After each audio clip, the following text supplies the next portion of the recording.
தமிழ் நெஞ்சங்களுக்கும் மற்றும் மாணவர்களுக்கும் கனிவான வணக்கங்கள். நம்ம வீடியோவை முதல்ல பார்க்குறதா இருந்துச்சுன்னா கண்டிப்பாக நம்ம சேனலை சப்ஸ்கிரைப் பண்ணுங்க.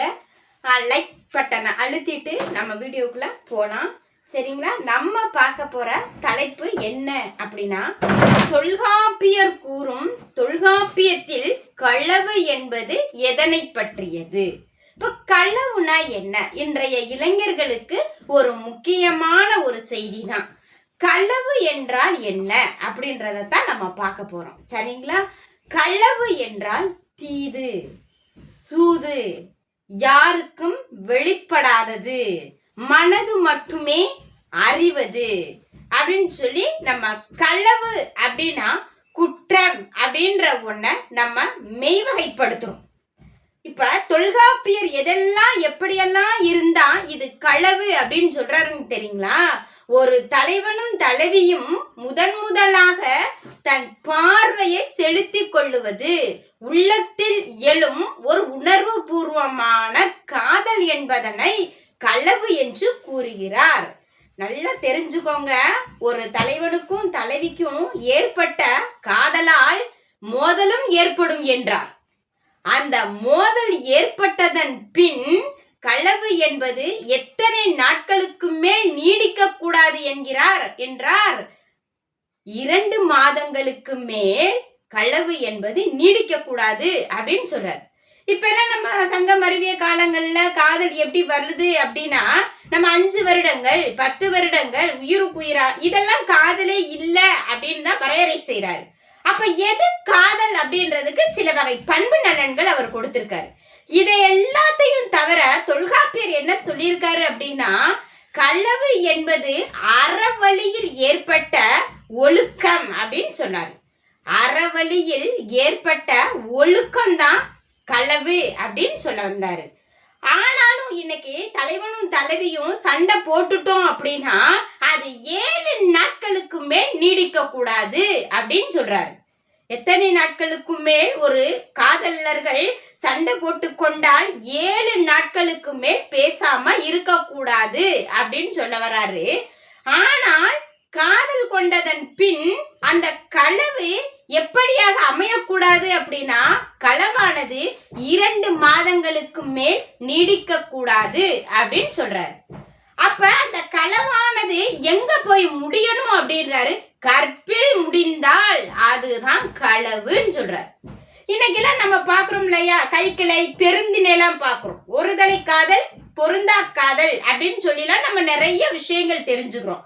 உயிருக்குயிரா லவ் பண்ணேன், ஆனா அவ வேணான்னு போயிட்டா, அவ என்ன வேணான்ட்டு போயிட்டா, இதெல்லாம் களவே கிடையாது அப்படின்றதுக்கு சில பண்பு நலன்கள் சொல்றாரு. அந்த பண்பு நலன்களை இதெல்லாம் யாரு அப்படின்றத நம்ம பார்த்துருவோம். தலைவி தலைவன் தெரியும், காதலன் காதலி அப்படின்னு சொல்றோம், தோழி தோழன், ஆகவே பாங்கன் பாங்கி, இவங்க 2 பேருமே தோழன் தோழி தான். இதுல யாருக்கெல்லாம் அதிகப்படியான வேலை அப்படின்னா, தலைவி காதல் கொண்டதனுக்கு பின் தோழிக்கு தான் அங்க வேலை அப்படின்ற மாதிரி தொல்காப்பியர் கூறுவார். அதே மாதிரி தலைவனுக்கு யாரு அப்படின்னா பாங்கன் தோழன் தான் அவனுக்கு உதவியா இருப்பான் அப்படின்ற மாதிரி நம்ம கொண்டு வரோம். தலைவி காதல் கொண்டதற்கு பின் காதலை அவளாக சொல்லுவானால் இல்லை, தோழி குறிப்பால் உணர்ந்து கொண்டாள் தலைவியின் சில நடத்தைகளை பற்றி அப்படின்னு சொல்ல வராங்க. செவிலி தாய்னா உங்களுக்கே தெரியும். செவிலி தாய் என்பது வளர்ப்பு தாய், நற்றாய் என்பது பெற்ற தாய் அப்படின்னு சொல்ல வரோம். சரி, இப்ப தலைவி என்ன செய்யறாங்க அப்படின்னா, தலைவன் தலைவி பாக்குறாங்க. பார்க்கும் பொழுது தலைவன் தலைவியின் மீதும் காதல் இருக்கா அப்படின்றத ஃபர்ஸ்ட் தெரிஞ்சுக்கிறான். அவன் எந்த மாதிரியான சிம்டம்ஸ வெளிப்படுத்துறான் அப்படின்னா, தலைவனுக்கு ஏற்பட்ட உணர்வுகள் அனைத்தும் தலைவிக்கு இருக்கா அப்படின்றத அவன் பார்க்கறான். அப்ப தலைவனுக்கு எந்த மாதிரியான ஒரு உணர்வுகள்லாம் வருது அப்படின்னா, ஃபர்ஸ்ட் அவனுக்கு அச்சம் வருது. அச்சம் மீன்ஸ் தமிழ்ல என்ன சொல்லுவோம் அப்படின்னா பயம். நம்மளுக்கு ஏற்பட்ட உணர்வுகள் தலைவிக்கு இருக்கா, தலைவிக்கு இருப்பது சாத்தியமா, இவளிடம் போய் பேசுவோமா வேண்டாமா அப்படின்றதற்காக ஃபர்ஸ்ட் தலைவன் என்ன பண்றான் அப்படின்னா, தன்னுடைய சிந்தனையை காட்சிப்படுத்துறான், தெளிவுபடுத்துறான். அவளுக்குள்ளேயும் ஏற்பட்ட உணர்வுகள் இருக்கா அப்படின்றதற்கு ஃபர்ஸ்ட் தலைவன் மறைந்திருந்து தலைவியை நோக்குகிறான், காட்சிப்படுத்துகிறான். தலைவி தலைவனை காணாது கண்டதுக்கு பின்னும் மறைமுகமாக தன்னுடைய புன்னகையை தவள விட்டானால் அவளுக்கு களவு ஏற்பட்டதன் காரணம் என தொல்காப்பியர் வரையறை செய்கிறார் அப்படின்னு சொல்லி வரையறைப்படுத்துறாங்க.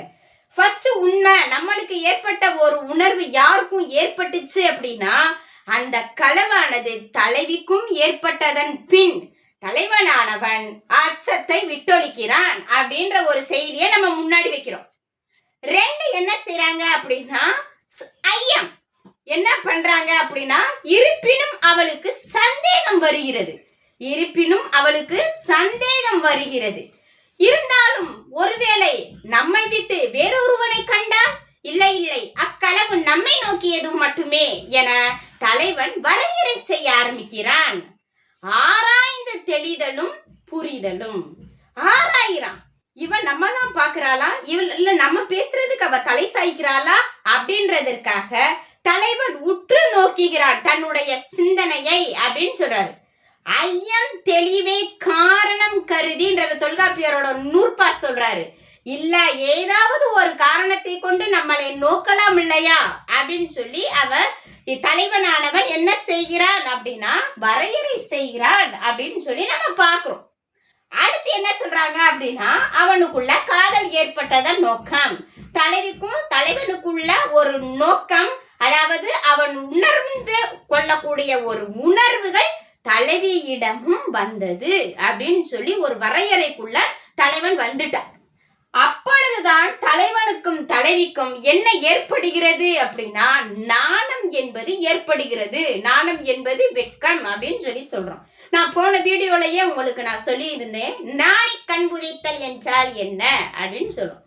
முதலாக தலைவனை சந்திக்கக்கூடிய தலைவி தன் வெட்கத்தினால் கண்களை பொத்திக் கொள்வது நாணிக்கண் புதைத்தல் அப்படின்னு சொல்றோம். அந்த உணர்வுகளானது யாருக்கும் ஏற்பட்டுருச்சு அப்படின்னா தலைவிக்கும் ஏற்பட்டுருச்சு அப்படின்ற ஒருவாறு புரிந்து கொண்ட தலைவன் ஐந்திணை காதலை வெளிப்படுத்துகிறான். குறிஞ்சி, முல்லை, மருதம், நெய்தல், பாலை, இந்த ஐவகை நிலத்திற்கும் ஏற்ற ஒரு காதலை தலைவன் தலைவியின் மீது ஏற்படுத்துகிறான். அப்பொழுதுதான் என்ன நடக்குது அப்படின்னா தலைவியோட நடத்தையில மாற்றம் ஏற்படுகிறது. தலைவி தோழி கிட்ட போய் பேசும் பொழுதெல்லாம் தானாகவே சிரித்துக் கொள்கிறாள், தானாகவே வெட்கப்பட்டுக் கொள்கிறாள், தானாகவே கண்களை கைகளால் பொத்திக் கொள்ளுகிறாள், பேச மறுக்கிறாள். ஏற்ற சூழல் ஒரே இடத்திலேயே அது நேரமாக சுற்றி திரிகிறாள். இதெல்லாம் வைத்துக் கொண்டு தோழி ஒருவாறு தலைவியை புரிந்து கொண்டாலே தவிர தலைவி தன் கொண்ட காதலை அவளால் தோழியிடம் போய் கூறுவார் இல்லை. தலைவி அவளால் போய் தோழிகிட்ட என்ன செய்யல அப்படின்னா கூறல. ஆனால் தோழியின் நடத்தையின் காரணமாக புரிந்து கொண்டாள் அப்படின்ற ஒரு செய்தியை முன்னாடி வைக்கிறோம். இன்னைக்கு தலைவி கொண்ட காதலை என்ன செய்யறாங்க அப்படின்னா அவளா போய் எல்லாத்துக்கிட்டையுமே என்ன செய்யறா அப்படின்னா தலைவியா சொல்லிடுவா, அவ ஆளு அப்படின்ற மாதிரி இன்னைக்கு சொல்லிடுறோம். ஆனா களவு என்பது அப்படி அல்ல. அவள் மனதை பற்றி தோழி அறிந்து கொண்டாள். அறிந்து கொண்டதன் பின் அவர்களுடைய மாந்தரோட பண்புகள் எப்படி இருந்துச்சு அப்படின்றத தெரிஞ்சுக்கிறாங்க.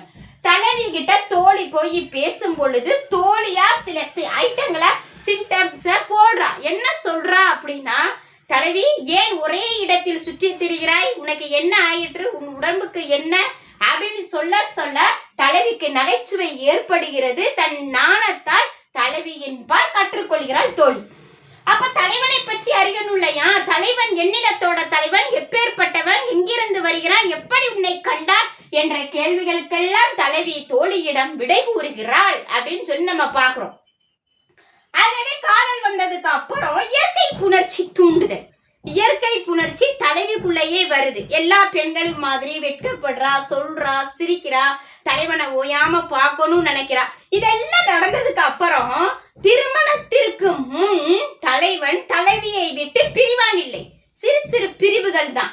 பொருள்வயில் பிரிவு மாதிரி திருமணத்திற்கு பின் வந்துட்டு திருமணத்திற்காக ஏற்றது செய்ய சொன்னதுக்கு அப்புறம் தலைவனானவன் கடல் கடந்து செல்கிறான் அப்படின்றத நம்ம பார்க்கிறோம் இல்லையா? அது கற்பியல். இது நம்ம பார்க்கிறது களவியல் நூற்பா. சரி, இப்ப என்ன சொல்ல வராங்க அப்படின்றத பார்க்கலாம். இப்ப வந்துட்டு என்ன நடக்குது அப்படின்னா, தலைவன் பால் யார் அறிந்து கொள்கிறாள்? தோழி அறிந்து கொள்கிறாள்.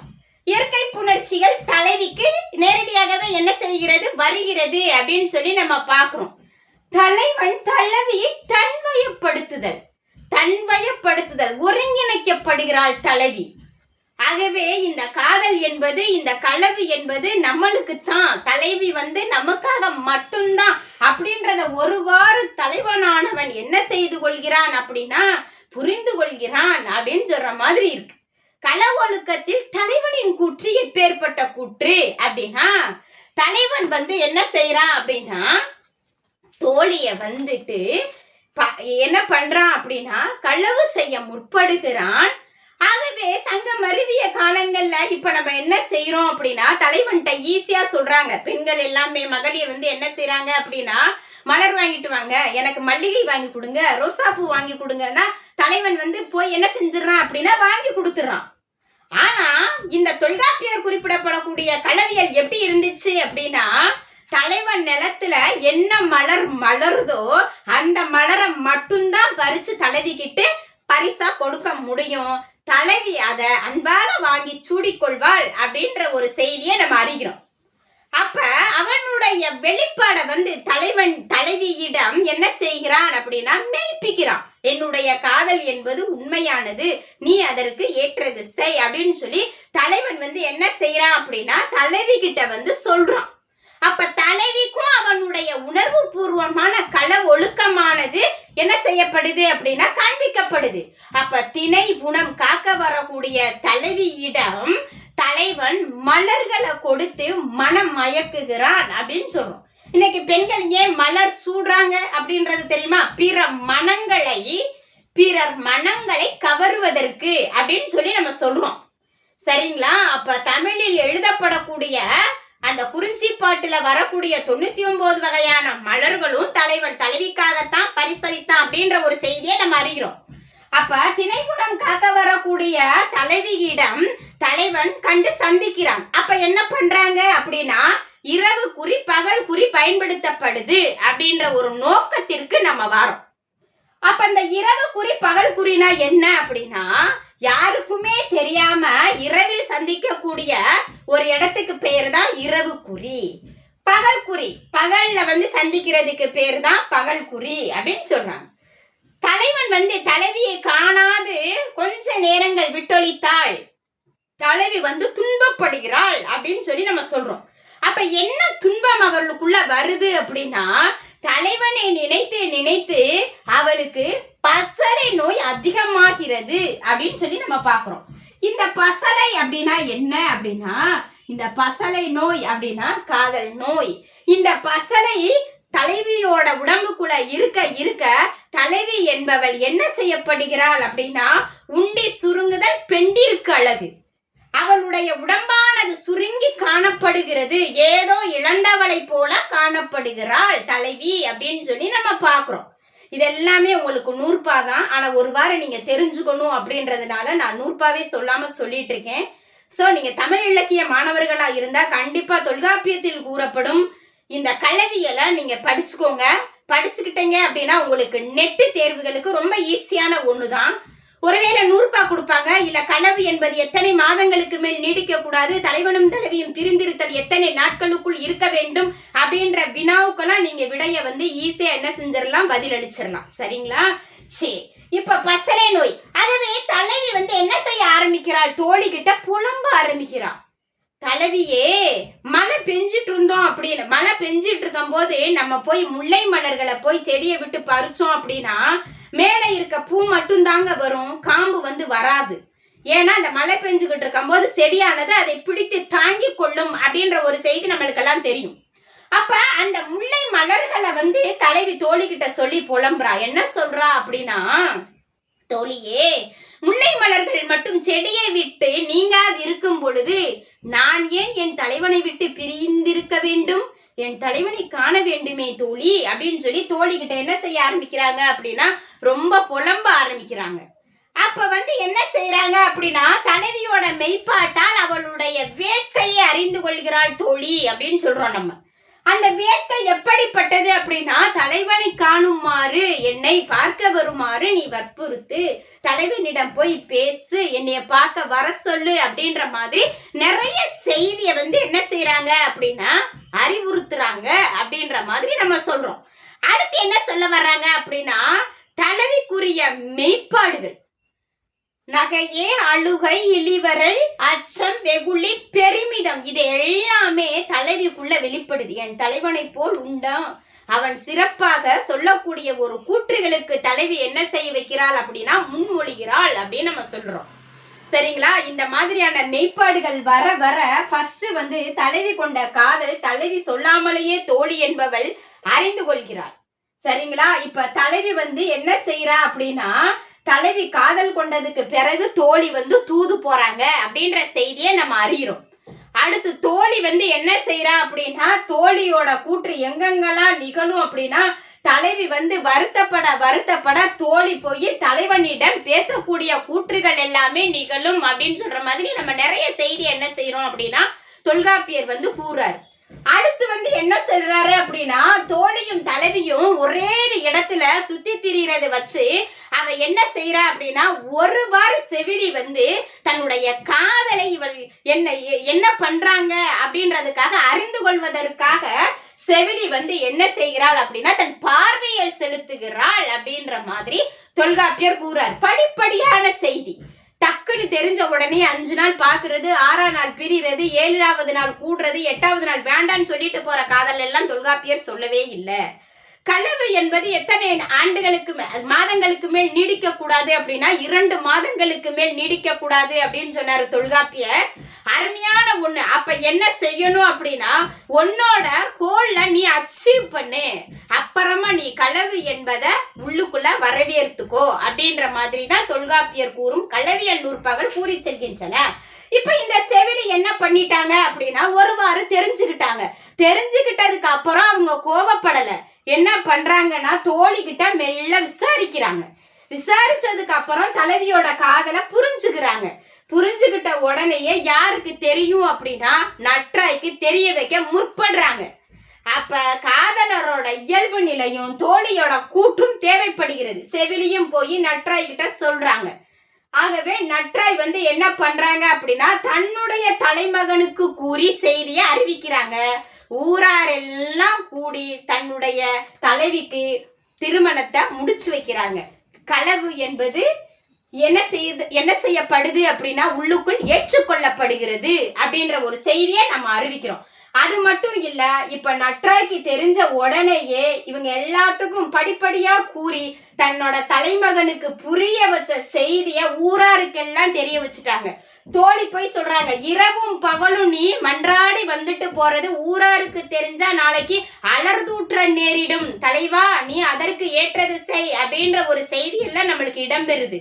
யாருக்குமே தெரியாம இந்த மாதிரி வந்துட்டு போற தலைவிக்கு பசலை நோய் அதிகரிக்க அவள் உடல் என்பது என்ன செய்யப்படுது அப்படின்னா குறுகி காணப்படுகிறது. விரைவுல அவளுக்கு திருமணத்தை முடிச்சு வச்சு நீ அவளு உன்னுடைய துணையா ஏற்றுக்கொள் அப்படின்ற செய்தியை அறிவிக்கிறாங்க. திருமணத்துல முடிஞ்சிருச்சு அவங்களுடைய காதல் அப்படின்னா இனிமேல் போறக்கூடிய ஒரு சாப்டர் என்ன அப்படின்னா அது கற்பியல். ஆனா இந்த களவியல் நூற்பாவை பொறுத்தவரை தொல்காப்பியர் குறிப்பிடப்படும் தோழி என்பவளுக்கு காதலை வராதா? தலைவனும் தலைவியும் காதல் ஏற்பட்டதற்கு பின் தனியாக நின்று பேசக்கூடிய இடங்களில் எல்லாம் தோழி கூற்று இடம்பெறுது அப்படின்னு சொல்லி நம்ம பார்க்கிறோம் இல்லைங்களா? இப்ப தோழி என்பவளுக்கு காதலை ஏற்படாதா, களவு என்பது வராதா அப்படின்ற ஒரு கொஸ்டினை நீங்க கேட்கலாம். தோழி என்பவளுக்கு காதலை வராது அப்படின்றதுதான் ஒரு செய்தி. அவளுக்கு காதல் ஏற்பட்டு விட்டால் தோழி தலைவியாகி விடுவாள் என்பது களவியல் கூறும் நூற்பாவில் தெரியப்படுத்தப்படுகிறது. தமிழ் இலக்கிய மாணவர்களாக இருந்தால் நல்லா கவனிங்க. நீங்க தொல்காப்பியத்துல களவியல் என்ற நூற்பாவை எடுத்து படிச்சு பாருங்க. நூற்பா ஈஸியா புரியும். என்னோட சேனலையும் நீங்க உற்று நோக்குவேமையானால் நீங்க நம்மளோட சேனலை சப்ஸ்கிரைப் பண்ணுங்க, லைக் பண்ணுங்க, ஷேர் பண்ணுங்க, கமெண்ட் பண்ணுங்க. மீண்டும் நம்ம அடுத்த வீடியோல சந்திக்கலாம். நன்றி, வணக்கம்.